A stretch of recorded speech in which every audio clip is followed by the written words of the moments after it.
What's going on? What's going on? What's going on, man? It's your boy Jeremy back with my guy for another episode of No Huddle. Hey, man, how you doing today?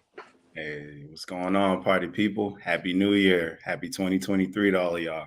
Oh I'm yeah, feeling yeah, good, man. Feeling good, feeling great. How are you yeah. good? Hey, man, I'm good. It's been year started off pretty good, so we're gonna go ahead and keep that thing going. No. But yeah, we want to welcome y'all to another episode of No Huddle with Jeremy and Hassan, man. Thank y'all for joining us live. Don't forget, man, hit that subscribe button. Go to YouTube right now and go to Fan of Atlanta 365 Network and hit that subscribe button where you can catch all the shows. Fan of Atlanta 365. You can catch No Huddle. Hopefully next year you can catch J and B to Talk of the Dirty South show and Uncle Nephew. But definitely hit that notification bell as well, so you can get notifications to your phone or whatever you're using to see when we going live and see when we post some videos and some content. But yeah, it's been we almost getting to the end of season one, of No Huddle. So we're gonna Yeah. come back with that sauce next year. But we got a few more weeks before our off season, man. But yeah, so we got few things lined up for y'all, man. Oh, before we get going, man, don't forget, tell everybody about the show, man. Tell your mama, tell your daddy, tell your sister, tell your brother, tell your dog, tell your cat, tell your snake, tell your rat, and throw in your bullfrog if you have one, because we will have some bullfrog stew on Monday. For my dogs, man. So yeah, we thank y'all for joining us. Before we get going, we got a little special moment that we want to take some time. If you know us, or if our family members, we lost somebody that's very special to gun violence in 2019. So today is actually his birthday.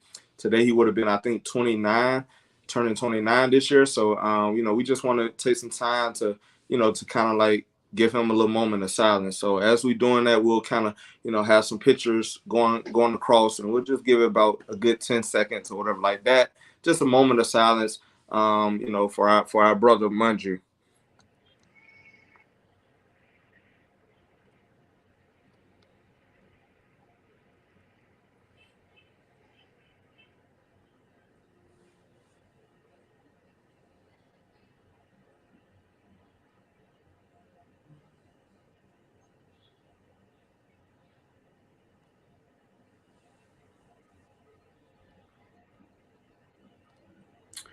Yeah, so like I said, man, happy birthday to Manju. May you rest in paradise. Continue to rest in paradise. Hey man, you got anything? I mean, I appreciate you doing that. He is a family member as well. And it's unfortunate that we're seeing a lot of that in a lot of the major cities like Atlanta, like Philly, like Chicago. And it's a lot of black and brown brothers losing their lives over senseless matters. You know what I mean? So, Yeah. if anything's to be taken away from that, just try to remember our lives are precious, and that you might be in the heat of a moment and want to, react, but just think about what that could cost you or others. Your life is just as important as the person you might be in conflict with. So, Right. take Yeah. a second. Yeah. So as we know, he left behind. He was a father of his daughter, and we know how special she was to him. He was also a son, a brother, a friend, a cousin, family member. So he was a lot of great things. Although he lived a short life, he made a huge impact on many lives. I got to meet him, and I'm so happy that I was able to meet him and actually build a nice little relationship with him. So, shout out to Manju, shout out to the Kabah family. May you continue to rest in paradise. And, I love you, bro. So, just wanted to take that little time out. So thank y'all for joining us with that. But it's time to get to business. Like I said, welcome to another episode of No Huddle. Season 1 almost done. So y'all keep tuning in, keep supporting the channel. We trying to see how far this thing can go. We can only grow based on y'all interaction. So definitely like, share, comment on these videos if you got something to say, because we always gonna comment back. And definitely, subscribe to the channel, man, so y'all can help us grow. Tell everybody about the show. Tell everybody. Just tell everybody. Tell anybody that you know about the show, man. But yeah, so we're gonna go ahead and kick it off to the content. So, we got some good topics for y'all. So we're gonna start it off hot. As we all know, we all know it took place this past Thursday night. I think it was Thursday night football. It was. Or was it Monday night? Hmm. I think it Believe was. I think it was. believe it was I think it Monday was night. Monday. It Yeah, I was think a it was Monday. Monday. Yep, it was Monday night on Yeah. ESPN. So as we all know, Monday night, Damar Hamlin, the safety of the Buffalo Bills, had a real bad traumatic, I guess, injury, or that happened on the field where he actually went into cardiac arrest, and almost could have lost his life on the field. And we were kind of, I think everybody was traumatized by it. But at the end of the day, the NFL had to end up postponing the game. So the question is, did the NFL wait too long to postpone the Bills and Bengals game on Monday night? Absolutely, man. Absolutely. Because the way I see it, that wasn't a normal injury. You know what I mean? Whenever medical staff has to go onto the field, it's usually not good. But typically, when medical staff go on, it's like a trainer or someone like that, and the player is able to, you know, leave under their own power. And even in those rare moments where stretchers involved, the person is usually conscious and they're able to, give a thumbs up or things like that. But the mere fact that you had EMTs rushing to the scene, Mm-hmm. and we're talking about a situation where they had to literally resuscitate a person. Yeah. That's not the same thing as, unfortunately, an ACL tear or, Right. somebody even being concussed. Like, there are levels to these injuries.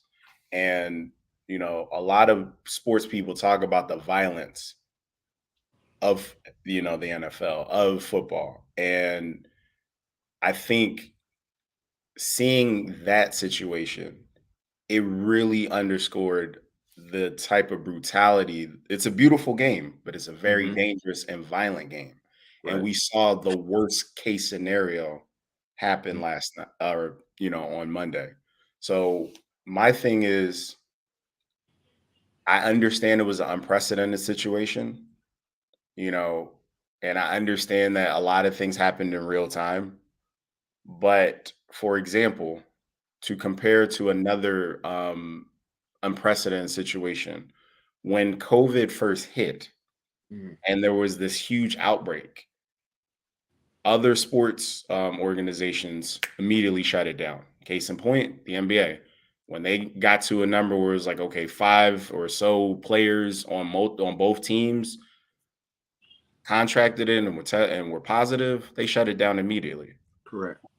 Everybody left the stands. It was like, all right, good night. This game is done. Major League Baseball made a similar call. So the NFL has had a history of showing that they're a little slow to react to the best interests of their players.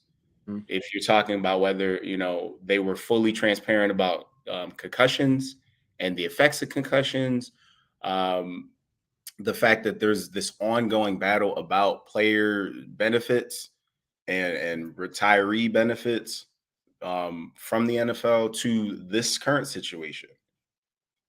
It's showing a history of being a little too slow to react.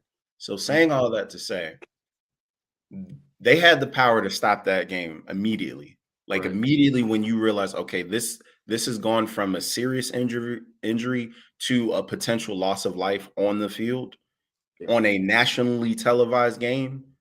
Who's going to want to play that game after that? Right. Why did it take you an hour, almost an hour and a half Mm-hmm. to postpone the game? Who's going to play after that? Right. Who's Right. going to be mentally prepared to play in a game like that? So again, in summation, they took way too long, and it unfortunately shows that it's on par for the course for the NFL. Mm. Yeah, no, I definitely ditto to everything you said. Yes, the NFL did take too long to postpone this. You said an hour and a half for you to decide. You know what? Business is not more important. Making a dollar is not more important than a human life. And it goes back, and I hate to keep bringing this up, but it goes back to, for me, if there was a white player, let's say Tom Brady, or let's just say a white player, would that same like that slow, I guess, reaction, or the slow decision to make the right decision, would that have happened? In my opinion, I don't believe so. I think it would have went differently. But let's keep it into context. I watched that game, and when I first seen what happened, I thought, okay, maybe he hit his head on the ground and he had a concussion, and when he popped up, he tried to move too fast and dropped. But after he was down for a while, he was not moving. And then you saw all the players circle around him. You saw the ambulance come on the field. It kept cutting off to go to commercials, and you just wondering, like, okay, what is going on? And they would never tell you, like, okay, he's like not, he's not responding, he's not breathing. Only thing, I thought it was just a concussion. And then next thing you know, they cut back onto the field, and the players are like distraught, like they're crying. It's like, bro, this is not something that's normal. Like, okay, we all know when Joe Theismann broke his leg on national TV, like, I wasn't there to see it, but we know the impact of the player, how the traumatic, I guess the traumatic experience for the players, and how it made them discombobulated. I have broke my leg in a game, flag football, out of all games. Broke my leg and the bone came out of the skin, and I didn't get to see it, but my teammates and people around me got to see it, and they were like, "Oh man, that was like the worst I ever seen." And when they started to play again, when they finished the game, but when they because the game was pretty much over, but after that, after this, throughout the rest of the season, it was pretty much like hard to play, because now you're looking at, okay, let me watch out for my legs. Let me make sure I'm not in nobody way. Like, now you're starting to play a little bit more like looking to not get injured. And we all know when you play like that, you end up getting injured for the most part. And this is a game. This is a violent game. This is a game where you cannot hesitate, because that quick second can be the detriment of any kind of medical conditions. Like, it can really open you up. You can be susceptible to any kind of like traumatic conditions to happen. And so for me, I felt like the NFL kind of put business over a player's life. So it took for them to actually announce on TV that he has been attempted to resuscitate him for 2 times in 9 minutes. And what was the response of the NFL? The NFL was still like, "Hey, players, warm up. Next 5 minutes, you get 5 minutes, warm up so we can get the game back going." And it's like, bro, like, we literally seen this man pretty much lose his life on the field, and he was like unresponsive. So for me, it shouldn't have taken them an hour and a half. And they also told the players to go back to the locker room. When they were going to start the game, then they told the players, "All right, let's go to the locker room." The players was in the locker room, trying to figure this thing out. But it still took for them to like have the players to go to the locker room, maybe discuss it amongst themselves. "Hey, can y'all play tonight?" It shouldn't have taken that much for us to finally say, "All right, the game is over." And you still didn't really say the game was over. You kind of just took all the equipment, guys. "All right, go pack everything up." And we seeing this on national TV. So we never really said, okay, the game has been postponed until minutes after they start packing up. So it's still like we chose revenue over life. And and for me, I just felt like that was kind of irresponsible. That was definitely distasteful. And it was disgusting, man. It was disgusting, traumatic. It was a lot of things. And to see those players got tears in their eyes, and they're still looking like, okay, they about to play. And it's like, bro, like, are they property? Are they like, what are these human beings, or is this property? And so for me, I felt like, yes, they did take a long time. And also the NFL in response haven't really shown me good support of DeMar Hamlin. Yes, everybody's been talking about it. They raised $5 million to his toy drive, even though I feel like that's a lot of money for a toy drive. But okay, his goal was 2,500. The NFL, I guess, raised of course, fans as well, gave to his thing. But one thing, I don't know if you've seen this, but the NFL has came out with a strategy or a way to show their support and appreciation for Damar Hamlin and those that help take, those caregivers. So I'm going to kind of show you some pictures at the same time of what the NFL wants the players to do. So the NFL wrote a statement that they want all the teams to read before the national anthem. From my understanding, it seems like they want all the players to stand for the national anthem to give appreciation to the caregivers and also show support for Damar Hamlin. First of all, I'm going to speak for black people, for most black people, especially myself. I'm going to speak for myself. And I'm a veteran. I'm a veteran of this country. I can care less about a damn flag, bro. I can care less about a flag. If I almost lost my life to a game that I love and I almost lost my life, you think I care about the player standing for the flag? If I'm a caregiver, do you think the flag represents caregivers? No, we don't never tie that into. I feel like it's more of a response to the Black Lives Matter, the kneeling of the flag, and now you're trying to impose this power that, hey, you're gonna stand for the flag now. Like now you have no choice, because if you decide to protest or not, pledge allegiance to this flag, now it's gonna look bad on you. So I think it's more of a response to that, and you're trying to paint it, you're trying to use Damar Hamlin's, life-threatening condition to instill this power, this, hey, we the owners and you the players. So that's the first thing. The NFL wants all the teams to do something before the national anthem. Secondly, the NFL has come out with these shirts, and I'm going to put it on the screen. These shirts here, they want all the players that are not on the Buffalo Bills to wear these shirts to show their appreciation, their support for Damar Hamlin. And then the Buffalo Bills will wear a blue shirt with their color scheme instead of the black shirt. So now you're patronizing, or you're using Damar Hamlin condition as a way to get money, to get recognition. It's to check the box. So you're going to make not make all the players, excuse me. You're going to pretty much allow the players to wear that when they're warming up. Now, what players are just going to say, no, I don't want to wear that? Because if they don't wear it, it's going to kind of look like, well, do you support Hamlin? Also, I'm pretty sure you're going to allow the fans to buy shirts, right? Because you're looking at, oh, man, we can make some money off this. So, okay, the fans, the players, they wearing these shirts. But what happens to the proceeds? Oh, we'll get to that a little later. Next, the Buffalo Bills. So like I said, the Buffalo Bills will wear the shirt, but there's going to be blue. I'm pretty sure all of them are going to wear it because that's their teammate. Also, the NFL is allowing teams to outline the 30-yard line, the 3 on the 30-yard line in either the blue or the red to, show support for Damar Hamlin.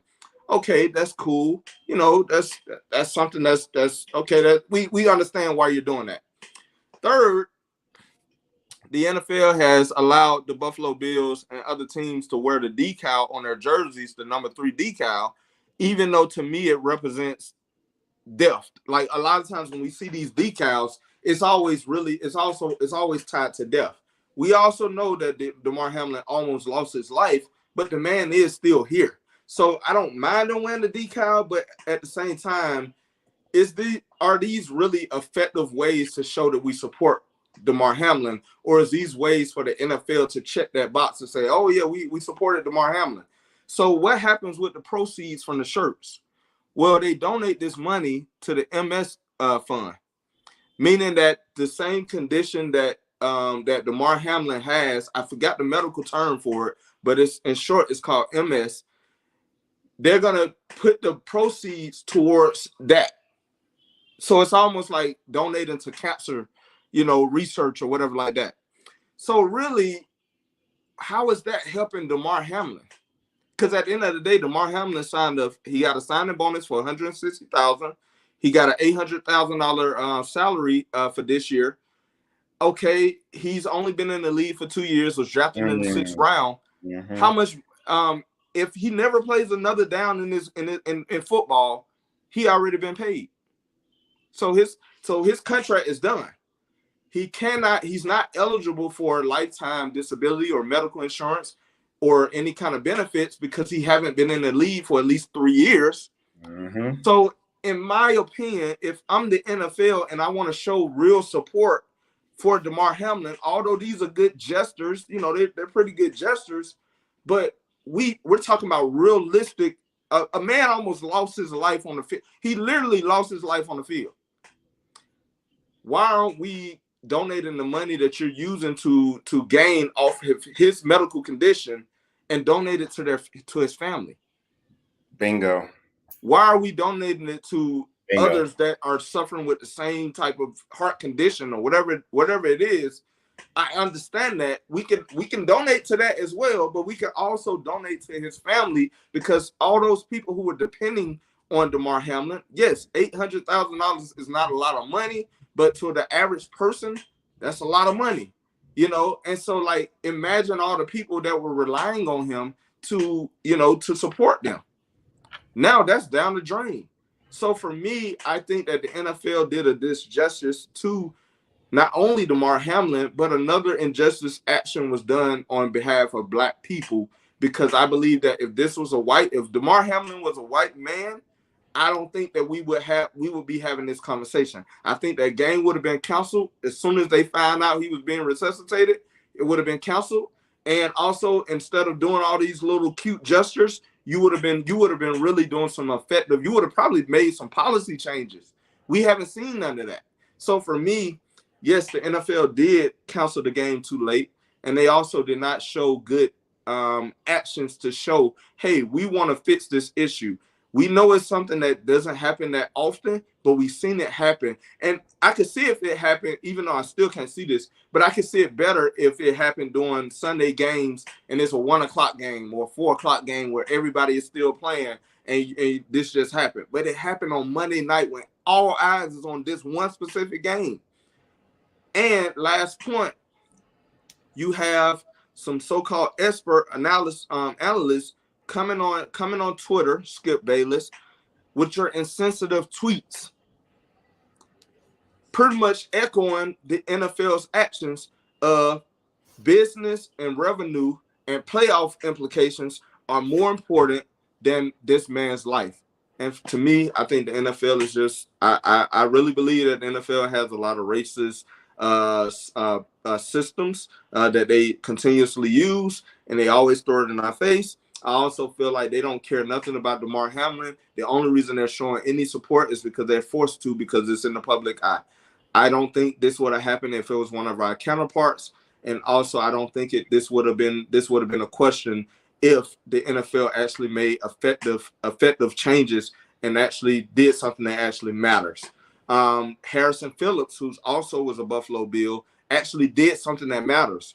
He's been donating food for breakfast, lunch, and dinner to all the caregivers of in that hospital. So everybody that works in this hospital, he's been buying breakfast, lunch, and dinner for them, and also Damar Hamlin's family. That's doing something effective.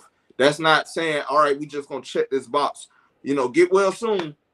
No, if I'm the NFL, I'm looking at how can we help this man's family and himself, because he pretty much risked his whole life, and we all understand that all the players know that you're making a risk every time you go out there on the field. But at the same time, to see that this actually happened, we got to start making policies that support. Hey, we need to give fully guaranteed contracts. We need to make sure that these players are fully protected. So if they do endure an injury or a condition, we want to make sure that we're showing support, because these NFL owners are sitting back making billions of dollars, and this man only making $800,000.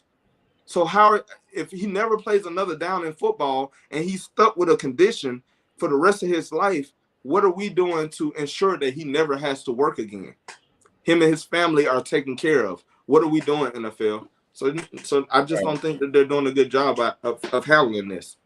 I agree. And to your previous point, those 32 owners, they made almost $18 billion last year in revenue. Yes. So to your other point, yes, the shirts, nice gestures, cute. And it's a tangible way of showing support. I Correct. understand that. However, I wholeheartedly, unequivocally agree with you. If you really wanted to show support, it would have been a great gesture to because again, we're talking about a situation. We're not even talking about his career anymore. That Correct. probably is done, right? Yes. I mean, he had to be resuscitated twice in 9 minutes. Yes. Um, the body being deprived of oxygen for minutes, 3-4 minutes, that's life altering. Yes. And the mere fact that they had to resuscitate him multiple times, who knows what kind of permanent damage may be lingering on with this young man. And like you said, he's not vested in terms of being eligible for a pension.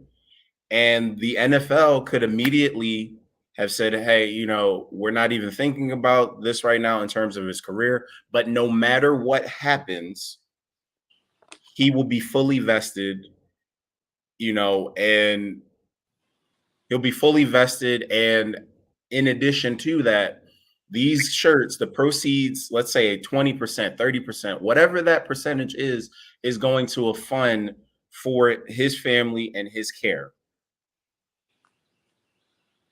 Yep. That's how you tangibly do something to support him in a way that resonates with everyone, in a way that resonates with his family, in a way that resonates with the person, that shows, okay, this isn't about $1. Like, I mean, so the other thing that I think is being missed, what kind of resources are being provided, not just to his family and to him, but to the players, both teams. Because, for example, Josh Allen a couple days ago spoke out in support of T. Higgins, who was the player that Hamlin was attempting to tackle, or did tackle when he, lost consciousness, essentially.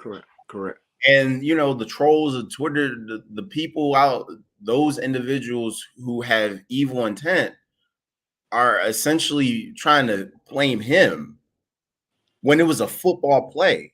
It wasn't a hard hit. Speak up about that. There was nothing. It wasn't like it wasn't a hard collision. It wasn't a head to head. It was just a routine tackle. It was a routine tackle, and T. Higgins did nothing.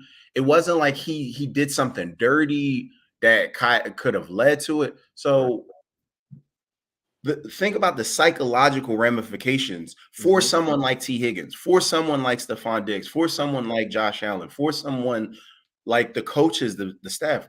We're not hearing anything about counseling services being provided. Right. The mere fact that they wanted to continue to play the game, that's like the equivalent.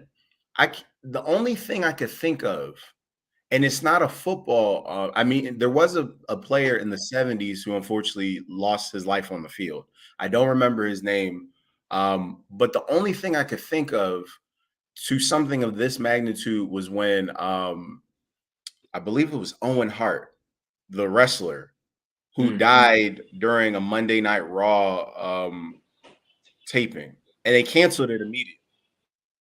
But he was doing like a wrestling move, and unfortunately, he lost his life as a result of it. They canceled it immediately. So the mere fact that, again, we're talking about a life here. We're talking about such a traumatic event happening in real time, like you said, on prime time. And even though the NFL put out a statement, even though a spokesperson for the NFL said that there was it wasn't on the table that they were going to replay the game. The mere fact that it took so long, right, it makes that seem like it's a lie. Because if you weren't going to play the game, why did it take so long to say it was postponed and then cancel it? Like, why did it take 90 minutes for that to happen in terms of basically postponing the game? And then why did it take damn near a week for you to say we're not going to replay the game entirely? Right. All of that time and effort could have been spent on making sure the individuals specifically on the field who are connected to this young man are okay. Right. And then also showing support for your players, the majority of which are Black, by the way. Showing support for them and saying, okay, you know what? Yes, football is important, but we want to make sure that you guys are okay. Correct. And I'm not saying it necessarily that you owe the public that, but the mere fact that none of that is being reported, all of these things are being reported, all of these things are being speculated, but that's not being reported. And like you said, the NFL football is a dangerous game, and it's one that's an instinctive game. You can't, you have to be mentally prepared. It's almost sometimes more physical than mental. Yep. So you're going to have a bunch of muscular physical specimens going back to being gladiators, and no one's checking in a sport where there's already been a high statistical showing of traumatic and long-term effects of brain injuries, concussions, CTE. You're going to then put them in a position where they're further mentally compromised without giving them additional tools to help to counteract that. Correct. Come on, man. Come on. Yeah. Like, and again,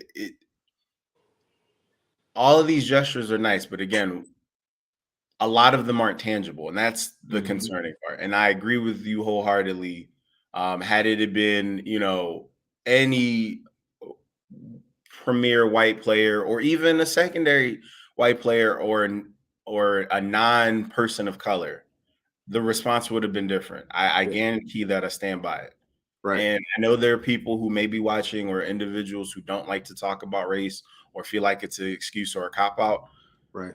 But the reality is, for a lot of Black and brown people, life just is different. We have different experiences, even though we live similar lives. Correct. And until those things are addressed, that's going to be a talking point. So deal with it. Yep. I said what he said. He said what he said. We said, unapologetically Black. That's what I'm talking about. But yeah, I mean, like I said, the gestures is fine. I mean, even when the Black Lives Matter movement was going strong and we saw George Floyd lose his life literally on camera, and you try to make the little gestures, it's always gestures when it comes to Black athletes. It's always gestures. I'm noticing that. Hey, let's just put a little decal on the helmet. Let's put in the end zone. Stop the hate. Stop the bro. Like, it got to go further than gestures. We're gonna have to start looking at it from a business standpoint. How can we say, hey, you know what? This revenue is cool to get, but we can also use this revenue to help make change. And put it in the right areas, and stop just saying, okay, we're gonna donate money to stuff that don't matter. MS, yes, I understand that's what he suffered from, but at the same time, we as the NFL should also understand that this man's livelihood was taken away from him. Right. And the money that you raise for his, and the thing about it, you're using his condition to make more money. Because all them proceeds are probably not going to go to MS. And even if it do, you're still capitalizing off of this man's life-threatening condition. Without showing any way how it's going to benefit him and the people who care for him the most. Right. And who you think standing for the national anthem is something that's going to matter? We don't care nothing about their national anthem. Especially in relation to this circumstance. Yes. The two are not related. It doesn't connect. It doesn't connect. I can see if you said a moment of silence, we're going to give a moment of silence. I can say it better, but come on, man. I think it's more of a punishment or a way to show, like, yeah, y'all gonna stand for this national anthem. It's not about Damar Hamlin. It wasn't like Damar Hamlin was a proud veteran and he loved the national. Like, come on, man. Right. Come on. So, like, yes, the NFL is handling this wrong, and anytime they're trying to make so-called strides in the right direction, they always put themselves 10 steps backwards. So my last point on this, and it's more of a curiosity. So recently the NFL, I guess over the last year or so, created a group that would and had millions of dollars contributed to it to handle social justice and issues like that. I'm curious what will come of that in response to this situation, if anything. Nothing. That's what I'm curious It's about. always good to talk about it, but nobody's showing any actions. Your actions speak louder than your words. And so far, even though we done seen all this stuff happen with the Black Lives Matter stuff, I ain't seen the NFL really do nothing. I haven't seen it. The only thing I've seen you do is stop the hate on the field, make the players wear a little decal. Well, you don't even make the players. It's kind of like, hey, if you want to wear this, put the little decal on the bottom of the helmet saying "Stop the hate," or "We can do it. We do it together," or some whatever little stupid slogans that they coming out with. But our lives are on the line. We talking about life-threatening events, and you're talking about gestures. Like, do something that's really making effective change or helping someone effectively instead of doing little gestures just to check the box. The NFL is always just trying to check the box. The NBA, they check the box and they also do effective things. They make changes in policies. They use their money, their revenue to give to certain stuff. Like, they do a little bit more. Other sports do a little bit more. The NFL is the only one that just, for some reason, they just can't get right. It can't get right. So yeah, but they probably make the most money. The owners make the most money probably of any other owner, but treat their players like they're property. Like they're expendable. Yeah. So, but yeah, so we're gonna go ahead and get to the next topic. I hope all is well with Damar Hamlin as he's still going through this healing process. There was some good news that he's now breathing on his own. He's responsive.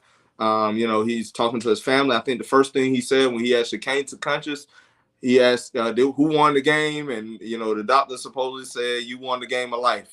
So thank God everything is looking up for Damar Hamlin. Hopefully this is not a life-threatening type condition, or a lifelong condition that he's going to have to deal with. Hopefully he's able to fully make a full recovery.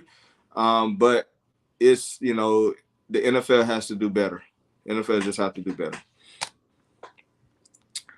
So we're gonna go ahead and move on to the next topic. It's another good topic, another controversial topic. Is Nick Saban right? NFL prospects should not opt out of bowl games. Okay. Just to add some context for those who are unaware of where this came from. So in the press conference leading up to the Sugar Bowl, I believe, Nick Saban was asked about his thoughts of certain players not being in the game. And he basically said, in response to, I believe, a question or a response in which players are sitting out these games to prepare for the combine and prepare for draft day and trying to protect themselves. And he said, well, the best way essentially to improve your draft stock is to play against top tier competition. And it actually hurts you to sit out of bowl games because preparing for the combine, you're doing things that aren't even related to football. I'm paraphrasing, but that was essentially the heart of what his message was. So basically, he was in his feelings because players, and I believe some players from his own team, chose to opt out of the bowl game.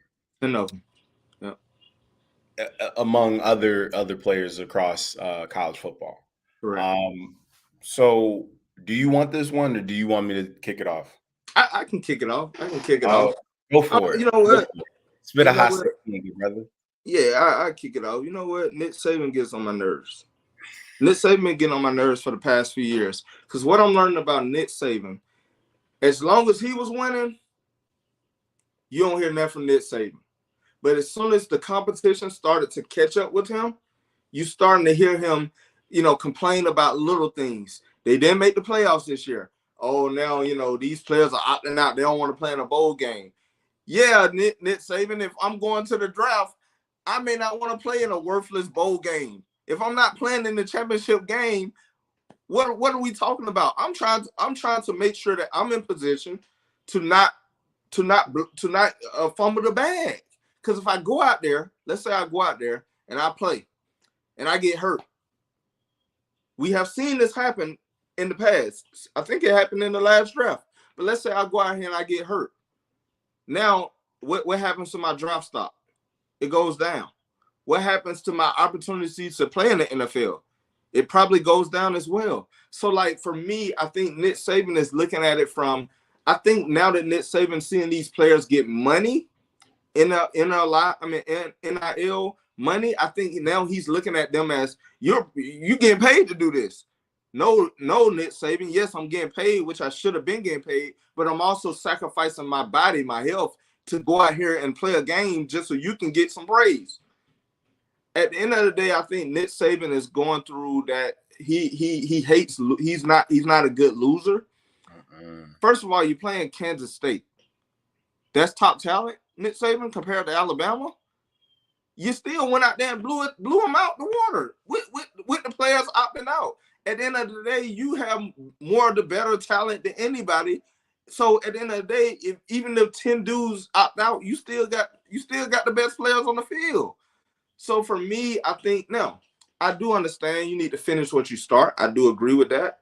If you go to college, play all your games and all that good stuff. But however, I still understand players wanting to say, you know what, I got to protect myself. So let me go into this draft. At the end of the day, if the combine is not going to increase my stock, then why are we doing it? According to my wife, who really don't really care for football, she only started caring for it when she met me. But when she sees the NFL combine, she really sees like slavery, what you call it, the slave when they was buying slaves, like the options. That's how she look at it. Like, all right, boy, run fast as you can. Let me see how you can jump, boy. Let me bend over. Let me see your back straight. Like it's always like they're in underwear going out here working out for you, doing stuff that's not going to contribute anything to their skill set of what they can bring to the game. So I think it's more of a way for the NFL to get money because all eyes be on the scouting combine, and it has become a big deal lately. You want to see who's gonna run fast and all that good stuff. But at the end of the day, if Nick Saban is so concerned about these players going into the NFL draft, then maybe you should stop recruiting the top players then. So you can have all these lower type players that's just gonna want to play. At the end of the day, I'm all for players protecting themselves and going for the bigger bad. That's the bigger picture. My dream is to play in the NFL. Who about to go out here and risk that by playing in a bowl game that ain't even gonna matter? That's not gonna matter. And I think he's trying to paint these players out to be like quitting on the team and just not loyal to the team. No, it has nothing to do with the team. It got to do with my team. My team is my family who looking for me to go and fulfill my dreams. And I'm not going to hinder that just because you want to win a game that don't even matter. So for me, yes, Nick Saban, I think ever since he have started seeing that his championship days is pretty much coming to an end, now he got a problem with everything. So yeah. All right, talk your talk, good brother. So this is unanimous, by the way. I feel like the prospect should opt out if they deem fit. And you're right. Back in the day, before NIL, it was riskier. So fine, they're getting paid. However, NIL is an opportunity. It doesn't mean that every single player is getting paid, and it doesn't mean that every single player is getting paid enough to shrug off the possibility or the chance to play in the NFL. Mm-hmm. So let's not do that, number one. Right. So number one, you have to protect your investment.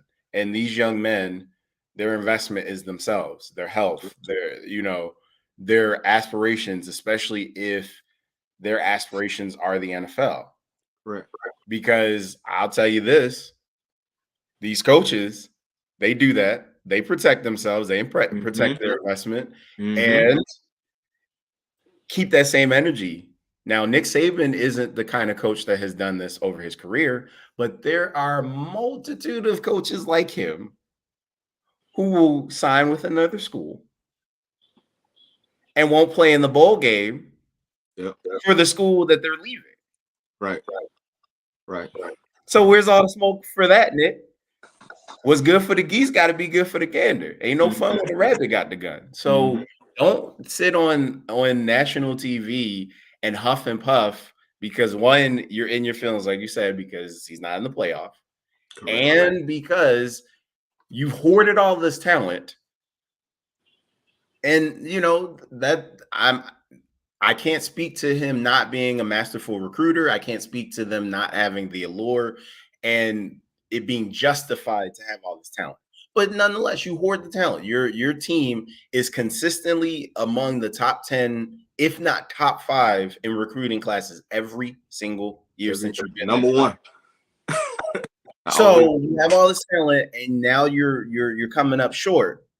And now we're hearing about all the things that you didn't like. What happened to you saying this 5-10 years ago? Right. Crickets. We ain't hear none of this, right? But now, because you're in your feelings, because you're not playing in the most meaningful game or games that you want, now you're picking fights about things that you were so quiet about before. It's coming off as very disingenuous. It's coming off very crybaby. Is coming off very I'm going to shift the focus to what doesn't matter. Correct. Whether these guys play in the game or not, you would still have to play the game. And how does this bode well for players on your team? Right. How is that helpful?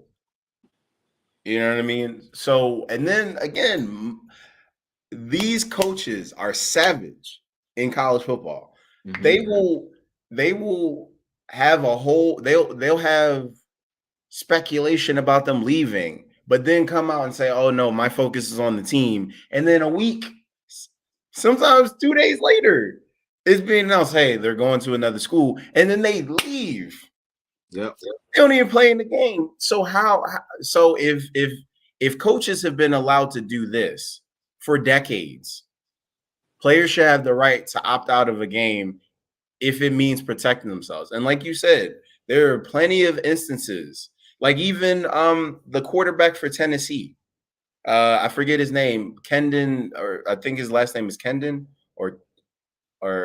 but the current quarterback, or the outgoing quarterback, because he's a senior for Tennessee, was a Heisman candidate. He was playing his top ball, and then he got injured. And now his draft stock is going to be diminished because of this. Yeah. I can think as far back as Willis McGahee. Yeah. When his college days. He should have been a top 10 pick, and he dropped down, I believe, to the low 20s as a result of being injured in a bowl game. Yep. So there's clear evidence of what about Jameson Williams last year? Thank you. Because he played, I think he played in the the SEC championship game or something. He got hurt. He got injured. He plays with the Detroit Lions, got drafted, but his stock went down. He was He should have been number one receiver off the board. He should have been like top 5, and I believe he was either 11 or 13. He was somewhere lower. Drake London went number, I think we had the 5th pick. 4 or 5, right? He went 5. So, had he not been injured, he probably would have taken Drake London's spot. Right. So for context, that's the equivalent of losing sometimes tens of millions of dollars in draft stock. Yeah. So miss me with that, Nick Saban. Right.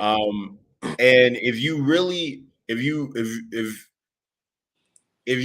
would have said all of that, then why are you hosting draft days or pro days at your school if the combine doesn't matter? Right.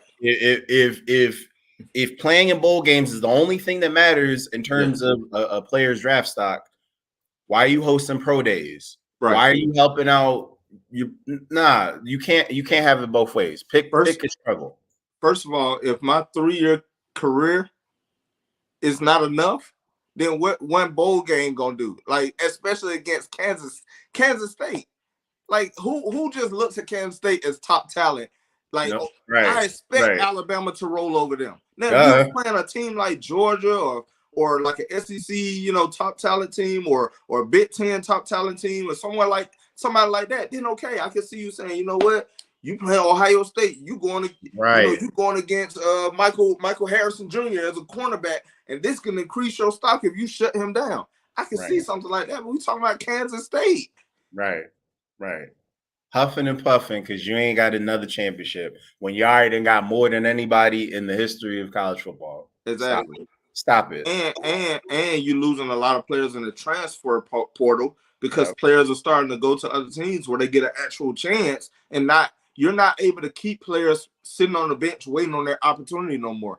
You saw Jameson Williams leave. You saw I think didn't Garrett Wilson leave Alabama and go to Ohio State, or one of them? I know Jameson Williams. Well, I think he was with Ohio State. Then he came to Alabama. But there were some players that actually left Alabama and went to other schools. I know for us, Jalen Hurts. Yeah, Jalen Hurts. I know for us at Georgia, I mean, we saw Justin Fields leave, but also it was a pass rusher who ended up going to Florida State, and he just got drafted I think the year before last. And he was on that team when we had all those dogs that we ended up winning the championship last year. He was actually on that team, and then he transferred to Florida State, where he actually was the best player on Florida State, and Georgia ended up winning the championship the next year. So, at the end of the day, Alabama is losing talent that they would have normally been able to hang on to because they were winning and everybody wanted to play for Alabama. Now I can go to another school, still get paid, and still have a chance to play. Because at the end of the day, if I'm just sitting, I'm good talent, and I'm just sitting here. Like at one point, Alabama had Alvin Kamara on their team with Derrick Henry and Josh Jacobs all on the same team, bro. Like come on, ain't no way. You know what I'm saying? So you're no longer keeping all that talent, and Alvin Kamara ended up going to Tennessee, where he actually got a chance. But Nick Saban is not able to keep that talent and keep those guys wanting to play for him no more. And I think he's losing that cachet that he's normally used to having. And now that he's losing that, he's starting to complain about everything. He lost the #1 recruit last year to Deion Sanders. Now all of a sudden Deion Sanders, they gave this player $1 million. What, Nick Saban, your quarterback is making $1 million as a yes, he's a top talent, but at the same time he's making $1 million in college. But you ain't gonna say nothing about that. And you think HBCUs got money to give $1 million to one player when they came and paid Deion Sanders? So at the end of the day, like, come on, Nick Saban, stop being a sore loser, man, and just accept it. You're starting to lose that Alabama domination. Georgia is starting to become that team. It's been a trading of the guard, and you're seeing other teams like Ohio State, teams like that are capitalizing off all this talent that you are losing. And these players are saying, hey, man, I'm not about to fumble the bag, bro, especially not no Kansas State. I'm not fumbling the bag no Kansas State, bro. That part. Indeed. Yep. So I just had to, Talk your talk, brother. He get on my nerves, man. He get on my nerves. Hey, I understand. What's understood ain't got to be further explained. No love lost over here. And it sucks because he just throw his players under the bus. You think like you would think these players in the NFL, like, bro, they're in college, man. Yeah, man. These are kids, bro. Like, but yeah, so we're gonna go ahead and get to this last topic, man. But before we do that, man, if you're watching, please let us know you're in the building. Shout out to everybody. Thank y'all for joining us. Don't forget to go to YouTube right now and subscribe to Fan of Atlanta 365 Network. And also hit that notification bell so you can get all the notifications when we do go live, when we do post a video or some content up. Don't forget, man, tell your mama, tell your daddy, tell your sister, tell your brother, tell your dog, tell your cat, tell your snake, tell your rat, and throw in your bullfrog, because the Georgia Bulldogs will have some bullfrog stew on Monday night. And I will be watching. And just tell everybody about the show, man. Like, share, comment on these videos if you got something to say, because we always gonna comment back, man. So before we get to this last topic, hey, do you have anything? Nah, man, I'm good to go. I'm ready for this one. Okay. Oh shoot, I think I did. Okay, here we go. Let's get to this last topic. As we all know, there has been a battle that took place last week. Jaire Alexander versus Justin Jefferson. But the question is, which was more impressive, the Packers win over the Minnesota Vikings or Jaire Alexander defending Justin Jefferson? I think he held him to one catch during the whole game. So I really wish I could say that it was Jaire Alexander. I would really want to. However, looking at, and this isn't a slight towards Jaire Alexander, because Justin Jefferson might be, it wouldn't be a hard debate, or there wouldn't be a whole lot of pushback if you say he's the best wideout in the league this year. Even though there are some other guys there. Jamar Chase. And that's fine, right? And that's fine, but he's in the conversation. Yeah, it's not going. There are very few wideouts that you're going to put above a Justin Jefferson. Yeah, especially this season. Mm-hmm. Maybe 5, and that might be a generous number. Maybe 5. I would say Cooper Kupp, a healthy Cooper Kupp. Yeah. But Justin Jefferson healthy this year.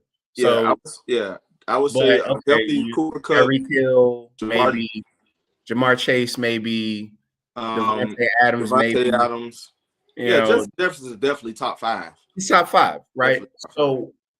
So I'm saying that to say D-Hop. Forgot about D-Hop. Yeah, but D-Hop, we know why he ain't get, he didn't have a year. Outside of his suspension. There it is. A lovely but well-deserved slander of a certain quarterback over there in Arizona. But going back to it, Justin Jefferson has clearly been the best player on his team. Yeah. Offense, defense, doesn't matter. Best player. Mm-hmm. And he had an amazing game the first time they met. And it's like almost a tale of two seasons for both of these teams, because as excellent as Minnesota has played this year, they've shown the ability to wet the bed. They've shown the ability to not show up when they need to. Mm-hmm. And currently, the Packers, like where they started and where they are, I mean, there was no way this team was even in a conversation of the playoffs. Right. And they've pretty much gotten to the point where they just have to win this next game and they're in the playoffs. Yep. Mm-hmm. For me, that's the more impressive out of the two. Jaire Alexander shutting down a top 5 wideout. He's their best corner. Right. So it's not like it's that far-fetched. Now, maybe because it's like he had one catch and a couple of targets, but that could happen in the flow of a game. Yep. But what the Packers have done from where they started, they were at one point looking like one of the bottom 5 teams in the league, not a playoff contender. Right. So for me, as much as I want to say Jaire Alexander's defense or defense of Justin Jefferson in one game was more impressive, I got to give credit where credit is due. The Packers are playing inspired, and they could mess around and run the table like Aaron Rodgers said that they're probably going to do.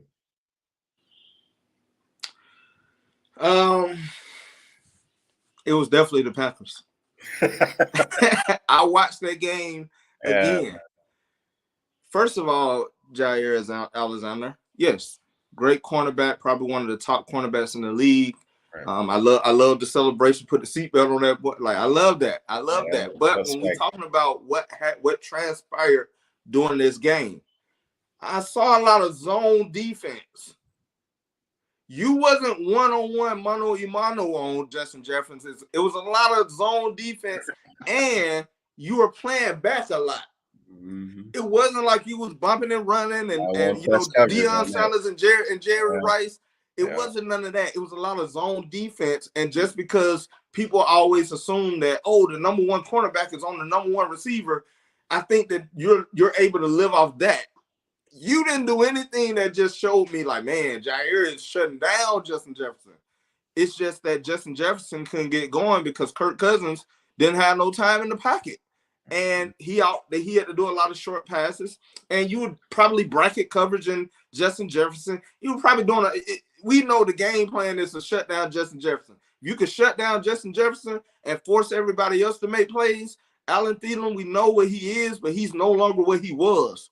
Yes, TJ Hawkinson, he had a pretty good game, but that's the only weapon that he could really throw to. And then you had I think it's CJ Osborne or I forgot his name, but Osborne had a pretty decent game. Dalvin Cook did okay, but at the end of the day, it came down to the defense of the Packers played a dominant game, and the offense of the Packers played a dominant game as well, where they were putting up points. Minnesota had to keep settling for field goals. Their field goal kicker missed 2 field goals. He kept missing field goals. So at the end of the day, it wasn't because of Jaire Alexander shutting down Justin Jefferson. It was the team shutting down Justin Jefferson and forcing Kirk Cousins to have to use his other playmakers.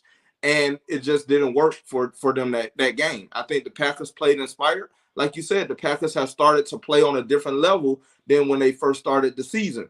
Aaron Rodgers is starting to connect with his receivers. Allen Lazard, Christian Watson. He's starting to connect with these guys, and then you got Aaron Jones running out the backfield. So I think now that they're starting to look like they may be peaking at the right time, just like they did during that year when they did win the Super Bowl and they ran through my Atlanta Falcons, like a cheap laxative, and then they went on and beat the Steelers in the Super Bowl. So at the end of the day, Jaire, you're great, but let's stop trying to create this narrative like you were just shutting this man down. A lot of zone defense, a lot of bracket coverage, a lot of all that was what shut Justin Jefferson down. You didn't do that. Deion Sanders ain't gonna sit here and play a lot of zone defense. If I got Deion Sanders on my team, we know what we play. We know what kind of defense we in. Yeah, wasn't the second coming of Revis Island. Let's not do this. Stop the cap. So let's stop. Let's stop the cap with your big cap. Stop the big cap. Yeah, man. And again, I mean, at one point, I'm trying to find their record, but I couldn't seem to find it. Who, the Packers? Yeah. I want to say they're 7-8 or something. Yeah, they're 8-8 currently. 8-8 currently, but at one point they were like 4-6. Yeah, 4-6, and then they started off the season slow. Yeah, so but at the end of the day, they beat the Lions. They're in. If the Lions beat them, they in. So right, it's gonna be a battle. Indeed. It's gonna be a battle. But if they play that game again, because you're gonna see Justin Jefferson again. Are you gonna have that same energy? Right. That's all I want to know.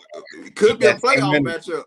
Right. Could be a playoff matchup. Right. I want to see you go mano a mano and shut Jefferson down. Then we can have a conversation. But when you're playing zone, you're playing back. Come on, man. That's not shutting somebody down. Right. Yeah. Come on, man. Stop the cap. He got more caps than lids. But yeah, so I think we done beat this one down to a pulp as well. So so we're gonna definitely get to the last one. As you all know, we like to do our lock pick, our surprise pick, and our weekly game picks, which we chose the game picks.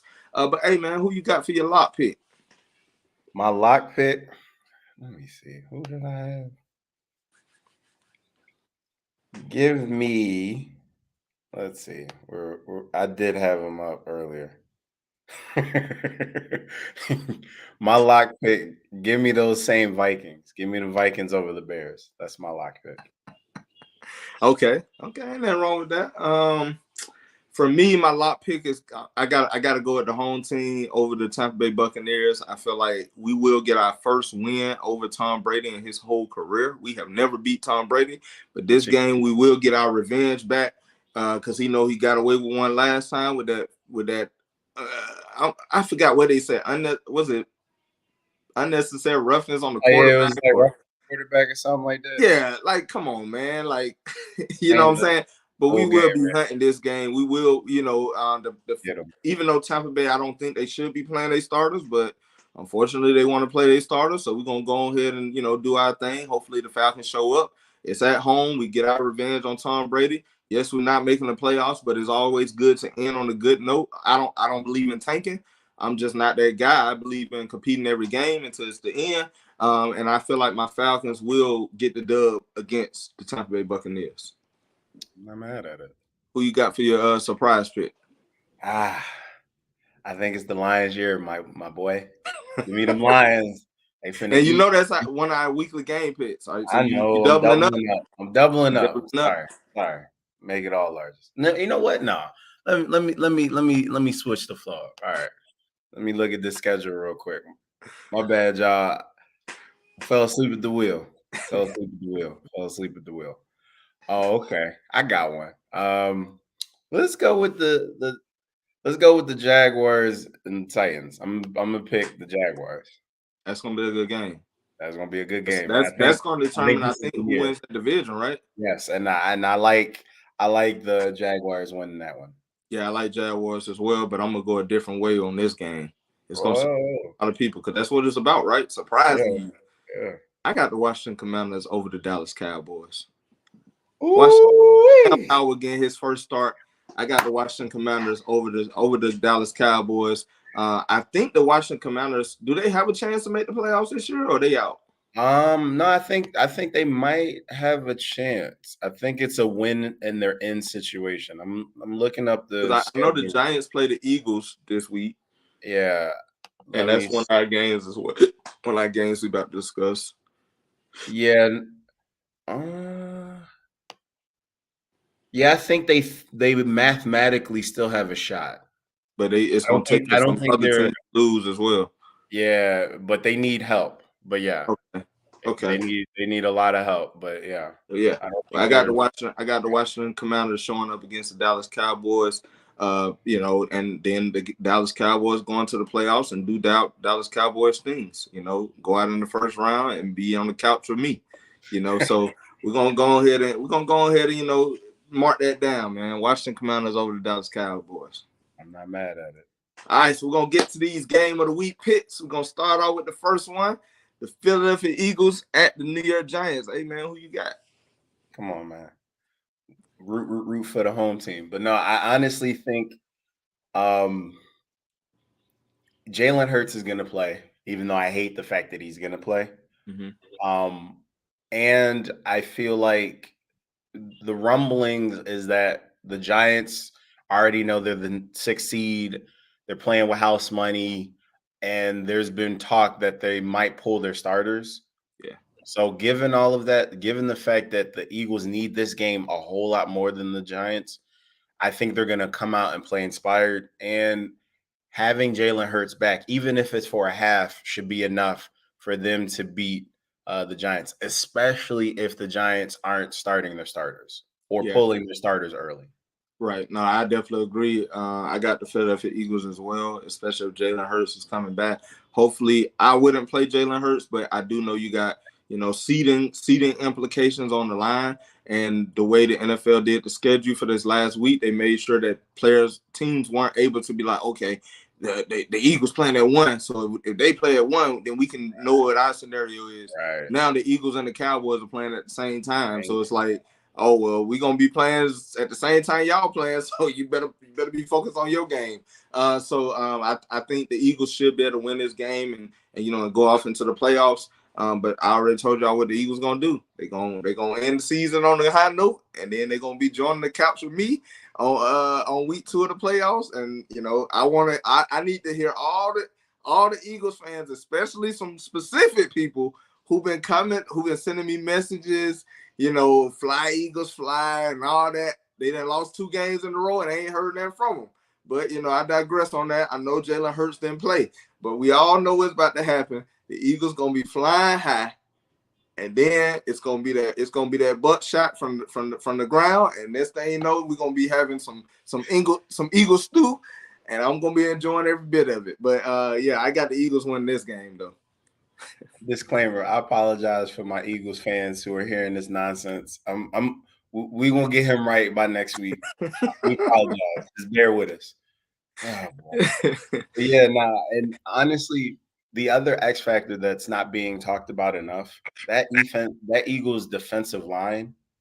Thank you, cuz get him. He acting up. But that Eagles defensive line, the mere fact that they're the first team in the history of the NFL to have 4 players in double-digit sacks since sacks have been recorded, and I think that's since like 1982.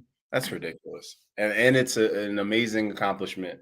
It shows that they've put in the work, and now we're going to see them lock up that number 1 seed through the defense, and force turnovers. Again, they're statistically the number 1 ranked defense. They're number 8 in the pass.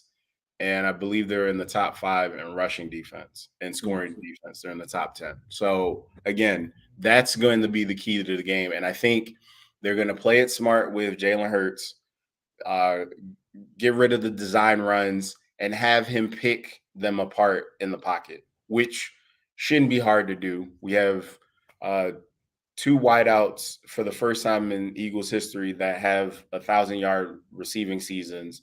I mean, Pro Bowlers all over the place. They're playing, they have enough. And it's unfortunate, though, that Gardner Minshew has shown that he might not be what we thought he could be, which is a capable enough quarterback to win us games. Because, I mean, he was playing with house money. He was supposed to be just the distributor, and he's been a major reason why we lost these last 2 games, which is unfortunate. I recall somebody did say, "Oh, we have a capable quarterback," and he should have been. He should have been. He should have been. He was last. He focused more on his mustache than actually playing quarterback. Oh, but I digress on that. Fair enough. Yeah. Oh, question before we move to the next game. Answer. If you're the Eagles coach, are you playing your starters? Like we do know it's seeding implications on the line, but do you think it's safe to play your starters? Do you care more about the seeding or do you care more about the health of your players? In my opinion, because I'm like, okay, you lose the first seed, let's say Dallas end up being the division champ, lose the first seed. I think it's better to have a healthy Jalen Hurts and other teammates than to go ahead and just make that big risk. So this is one of those unique situations where, while I agree with that logic, they're probably doing it to further ensure that they get the health for a multitude of reasons. For that bye week, these 2. 1, to get the bye week. That's, I think, the most important reason, because by getting that bye week, you give him a little bit more time to heal up. In addition to Lane Johnson, who is another critical piece of this offense and this team. Okay. And then also, 2, because you want to ensure that the path to the Super Bowl runs through Philly. Yeah. You don't want it to run through San Francisco. You don't want it to run through Dallas. You don't want, especially those 2. Yeah. And you don't want it to run through Minnesota in the wintertime. Even though it's a dome, you don't want all of that. So I don't think you want that 5th seed because you got to play Tampa Bay. Not this year. Not this year. I mean, anything is possible, and Tom Brady has shown through his history that you give him the benefit of the doubt. But nah, I'm not buying it. Nah. Next. But yeah, those are the 2 reasons: the seeding and to get that bye, the home field advantage, and to get the bye week are the reasons you play him even for a half. And then let's say the game gets out of hand by halftime, then you pull him. Okay, gotcha. Yeah, but I get it. Yeah, and if I'm the Giants, I'm not starting Saquon Barkley because no, I only hope it's Saquon Barkley in that defense. And Saquon already got injury; he already injury. Yeah. Let's just save him for the playoffs. Ain't no point of playing because we ain't gonna get a higher seed. Yeah, we ain't gonna get a lower seed. He's literally been the workhorse. He's been the heart and soul of that offense. Yeah. But you know what? Last point, which I found to be interesting. As much as I talk trash about Daniel Jones and quarterbacks like him, looking at his stats, they weren't that bad this year. Solid game manager this year. I don't know. Yeah, Solid he's game got plan. like 3,200 passing yards, like 15 touchdowns to 5 interceptions. And the funny thing is, Jalen Hurts has 3,400 passing yards, 22 touchdowns to I think Right. like 7 interceptions. Yeah. I mean, Jalen Hurts also missed some games. Yes, But at the same time, I I said this early in the season as well. Jalen Hurts is not winning games with a lot of his arm. It's more of his legs. But you did see him take that step forward, and you got 2,000-yard receivers. That's right, that's pretty good for a quarterback, and I think that's the right. Jalen Hurts. If we can get this Jalen Hurts every year, then yeah, you got a chance to win every year. I agree. Yeah, and especially I agree with you. He's not lighting up the scoreboard with his passing stats. He has games where that happens, Yeah. but his passing in critical situations is, I think, where he's gained the most maturity. Mm-hmm. Yeah, Yeah. so Yeah. I love it. I love to see All it. right. Okay, so we're gonna go ahead and get to this last game. We got the Detroit Lions at the Green Bay Packers. Before we get started, let me throw this disclaimer out there. I recall somebody Oh before the boy. season, Oh boy. somebody said, "Man, y'all better watch out for them Detroit Lions." There we go. And boy, they made your boy look good. It's two teams that have made your boy look good: them Jets and them Detroit Lions. Because I spoke it into existence, but I don't want no praise from that. No, you gotta give credit where credit is due. You called it. You called your own shot. Say less. Yeah. So who you got in this game? It's gonna be a good game. It's gonna No, be a no, I good got them game. Lions. Them Lions. I think it's their year, man. I think it's their year. I think it's gonna be Green Bay. I hate to say it, but I think it's gonna be Green Bay just because I feel like Aaron Rodgers, he's one of them quarterbacks that you just don't bet against. Right. Even when they backs against the wall, that's when he performed at his highest. Right. I don't think the Detroit Lions are ready yet. I love their team, but I don't. And Jared Goff been having a good season. Like, to me, I felt like he got snubbed from the Pro Bowl, which we discussed that last week. Yep. But at the same time, Aaron Rodgers is just gonna have his team ready. And I think he's starting to get that connection with his receivers. The defense is starting to take those strides that they had last year. You seeing them pick that back up this year. And I just think that they're ready. They're peaking at the right time, and I think that they're going to be able to make that playoff push and beat the Lions. It's going to be a good game. Absolutely. Probably going to be cold in Green Bay. Yep. And it's a division game, so you never know how it's going to turn out. But I think the Lions are going to come to play. But the Green Bay Packers are probably going to win by a field goal. I would have agreed with you if the Lions didn't already beat the Packers earlier in the year. Mm-hmm. I think because they're like, yo, they're not invincible. They're not. Like, but did they do the same thing the Eagles did against Minnesota? Played them early in the season when they wasn't who they are now. Maybe, but we'll see. We'll see soon enough. We'll see by tomorrow. Yep, I think they play at 4. I want to say. Right. I think they have one of the 4:00 games as well. Right. But yeah, it's gonna be some great football tomorrow. And it's gonna. I think some games on today. Yes, the Chiefs, I believe, are currently playing. I'm not sure who they're playing. Yeah, one played at 4:30, and then the other ones played. I think they got the late game tonight. Yeah, the Chiefs and the Raiders are currently playing. Okay. All right. Well, it's been a great episode, man. Like I said, man, thank y'all for joining us live. Thank y'all for the support. We got a comment. Hold on. Merrick Gallard, what's going on, Hey, man? what's going on, Merrick? Supporting us, man.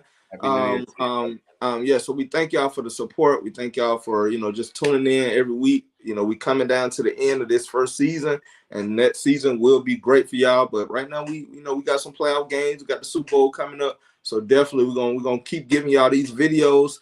But don't forget, man, go to YouTube right now. If you hear my voice, go to YouTube right now. Subscribe to Fan of Atlanta 365 Network, which you'll find this, where this show, the home of the network is on for this show.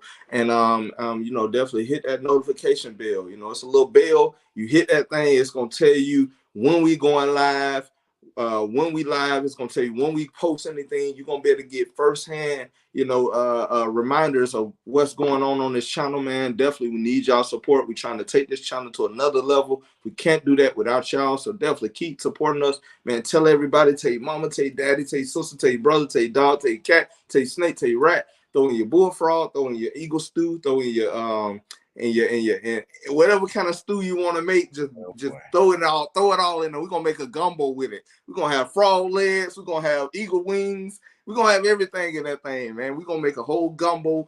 Even the falcon wings gonna be in there because we ain't going nowhere. We ain't going nowhere, but that's all right. We'll get them next year. You know what we say every year. But just man, tell everybody about the show, man. Like, share, comment on these videos if you got something to say, because we always gonna comment back. Once again, we want to say happy birthday to Manju. May you rest in peace. Eric Gallard said hopefully the Falcons will win tomorrow. Yeah, I think I got the Falcons beating the Tampa Bay Buccaneers tomorrow, finally getting their first win over Tom Brady. So I think the Falcons gonna go out with a bang. But yeah, so we'll see. But yeah, we thank y'all for joining us. I will be doing a video. I'm gonna go ahead and announce it right now. I will be doing a video to give my state of the franchise for the Atlanta Falcons. So you're gonna catch me. You can catch me live. I may just post a video. I don't know if I'm gonna go live or I'm gonna post a video, because I know this year I haven't put out any content for the Atlanta Falcons, but I will. Atlanta Falcon family, you will see me a lot, especially during our off season, because I gotta give y'all some knowledge of these Falcons. I gotta talk about these guys. But I'll probably do a video Monday. I may do a video Monday since the season will be over, and we can definitely break down what I saw from the Atlanta Falcons this year and how do we move forward. So definitely catch that on Fan of Atlanta 365. I will be giving y'all some content. I know I haven't given y'all any content this whole year, but I definitely got y'all. This 2023, and we taking this thing to another level. So we appreciate the support. You got anything before we get up out of here, man? Hey, man, this was a great show. Appreciate all the input. And again, my Eagles fans, forgive this man his slander. We're going to get right. We're going to get him right by next week. Yeah. I mean, y'all, this is your year. This is your year, Eagles. This is your time to prove me wrong. Prove me wrong. But I doubt it. Yeah, we're going to end the show with that one.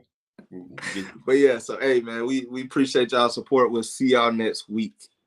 All righty, y'all. Be safe. Let's get